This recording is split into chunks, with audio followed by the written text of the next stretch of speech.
रंगापुर गांव में रुद्रनाथ नाम का एक जमींदार रहता था। वो एक बहुत अच्छा इंसान था और दिल का बड़ा दयालु था। अगर कोई उससे ये कहते हुए मदद मांगता कि वो बड़ी तकलीफ में है, तो वो उनकी उतनी मदद जरूर करता था जितनी वो कर सकता था। एक दिन उसने अपने नौकर मंगू को बुलाकर कहा, मंगू, गर्मी का मौसम आ रहा है। शहर में पढ़ रही मेरी बेटी ने कहा है कि वो 3 दिन में यहाँ पहुँचने वाली है। उसके कमरे में लगे पंखे, एसी और बाकी सभी चीजों को जरा साफ करवा दो। अभी अभी मुझे उस एसी के बारे में याद आया मालिक, आपके कमरे में लगा हुआ एसी काम नहीं कर रहा है। मुझे क्या करना चाहिए? हमने वो एसी बहुत पहले खरीदा था।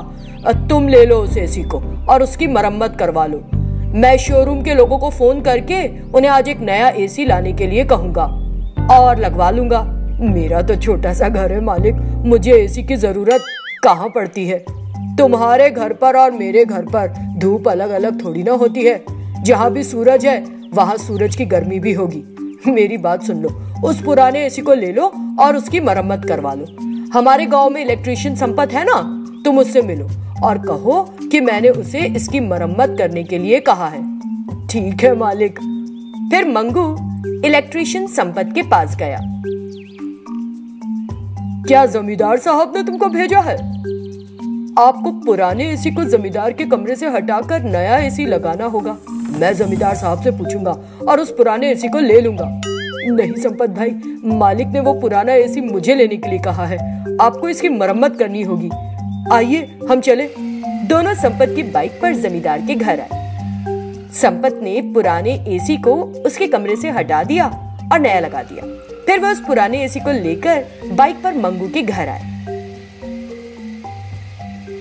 संपत ने पुराने एसी की मरम्मत की और इसे मंगू के घर में लगा दिया। लेकिन उस एसी को चेक करने के लिए घर में करंट नहीं था कि पता चल सके वो काम कर रहा है या नहीं। मंगू, अभी तो करंट नहीं है, कब तक आएगा? मैं कुछ कह नहीं सकता संपत भाई, इसमें आधा घंटा या 1 घंटा भी लग सकता है। मैं ठीक नहीं बता सकता हूँ। ठीक है मंगू, मैं दुकान जा रहा हूँ। फिर करंट आने पर इसे चेक कर लेना और मुझे बता देना। ठीक है संपत भाई। इसके लिए मुझे आपको कितना पैसा देना होगा? पहले चेक तो कर लो चल रहा है या नहीं, पैसे बता दूंगा बाद में। इतना कहकर वो वहां से चला जाता है। 10 मिनट के बाद करंट आ गया। इसके साथ ही मंगू ने एसी चालू किया। तुरंत ठंडी हवा के साथ एसी से 500 और 2000 के करेंसी नोट बाहर निकलने लगे।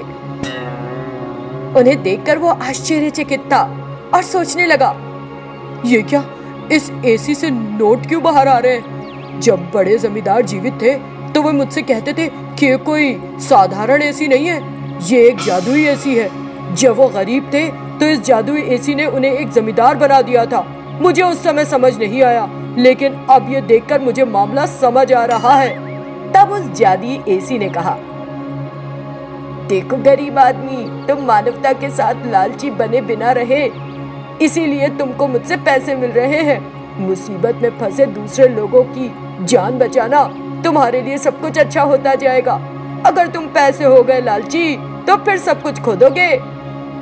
नहीं जादुई एसी, मैं लालची बने बिना मानवता के साथ रहूंगा। मैं अन्य लोगों के जीवन को भी सुधारूंगा। मैं वादा करता हूँ आपसे, मैं ये करूंगा। तब से मंगू खुशी से उस जादुई एसी द्वारा दिए गए पैसे के साथ रहता है और गरीब लोगों की मदद करता है। अनंतपुर नाम का एक छोटा सा गांव था। उस गांव में यशोदा नाम की एक सास और पावनी नाम की उसकी एक बहू रहती थी। यशोदा एक कठोर स्वभाव वाली महिला थी। वो हमेशा पावनी को डांटती ही रहती थी। वो हमेशा गुस्से में रहती थी क्योंकि पावनी दहेज नहीं लाई थी। एक दिन सरला नाम की एक पड़ोसन उसके पास आई और कहा, यशोदा भाभी, क्या हाल है? मैंने सुना है कि तुम्हारे बेटे की शादी हो गई। तुमने मुझे जरा भी खबर नहीं लगने दी। अरे शादी जैसी शादी होती तो कहती ना। उसने कहा कि उसे एक लड़की से प्यार हो गया।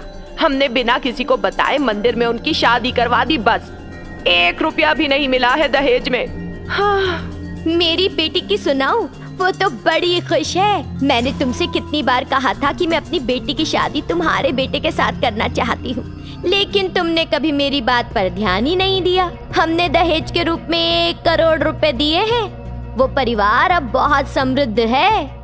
ये सुनकर यशोदा को अंदर से बड़ी कड़ महसूस हुई।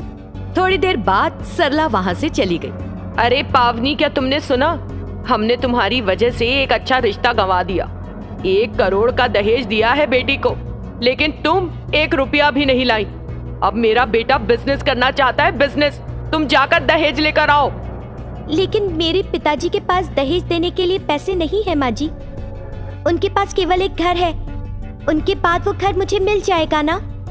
इसका मतलब है कि मुझे इंतजार करना होगा कि तुम्हारे पिता कब मरे और कब हमें वो घर मिले।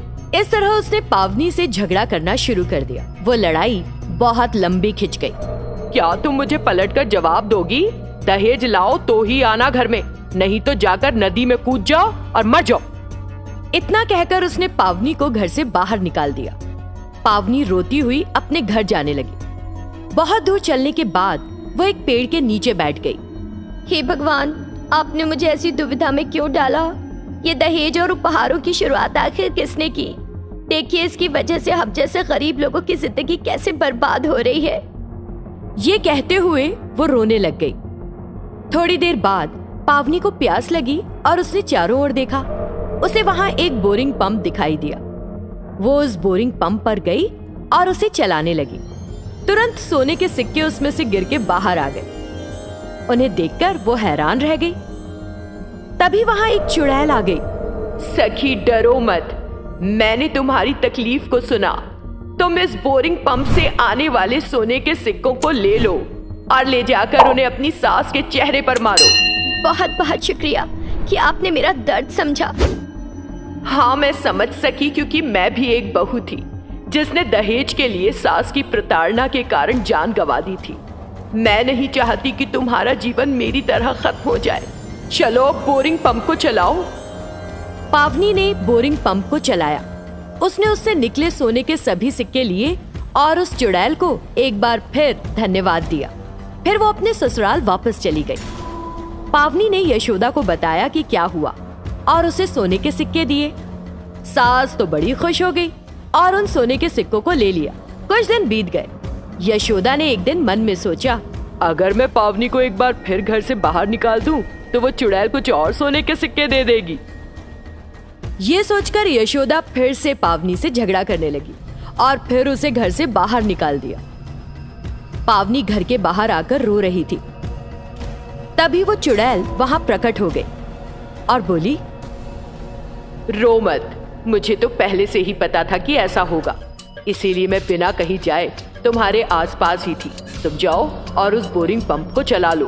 तुम्हें फिर से सोने के सिक्के मिल जाएंगे और सास खुश हो जाएगी।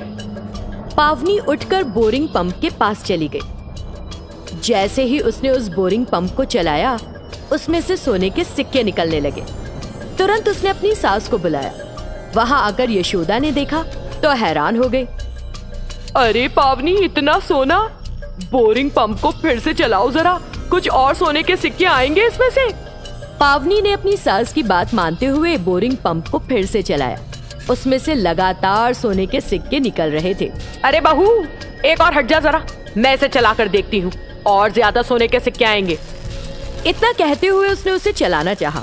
तुरंत उस बोरिंग पंप से आग की लपटें निकलने लगी। फिर आग की लपटों ने उसे जलाना शुरू कर दिया। तुम ऐसे क्या देख रही हो? जल्दी से पानी लाओ, आग को बुझाओ, मुझे बचाओ। ये कहते हुए वो डर के मारे जोर से चिल्लाई। तब वो चुड़ैल वहां प्रकट हो गई और बोली, तुम्हें अपने जीवन के बारे में कितनी चिंता है? क्या तुम उस दर्द को समझ सकती हो जो तुम रोज दहेज के लिए अपनी बहू को सताते हुए देती हो? बताओ। मुझे अपनी गलती का एहसास हो गया है। मैं ऐसा फिर कभी नहीं करूंगी, कभी नहीं करूंगी। दया करो। अगर तुम अपनी बहू को फिर से सताओगी तो मैं तुम्हें इस आग में जलाकर राख कर दूंगी। खबरदार, मैंने जो सोना दिया है उससे संतुष्ट रहो। यदि तुम उससे और अधिक की मांग करती हो तो मैं तुम्हें बता चुकी हूँ। नहीं नहीं, मुझे क्यों चाहिए और सोना? मेरी बहू सोना है मेरे लिए। इस आग को बुझा दो। तब उस चुड़ैल ने उस आग को बुझा दिया और वहाँ से गायब भी हो गई। उसके बाद से सास बिना डांटे अपनी बहू की अच्छे से देखभाल करने लगी।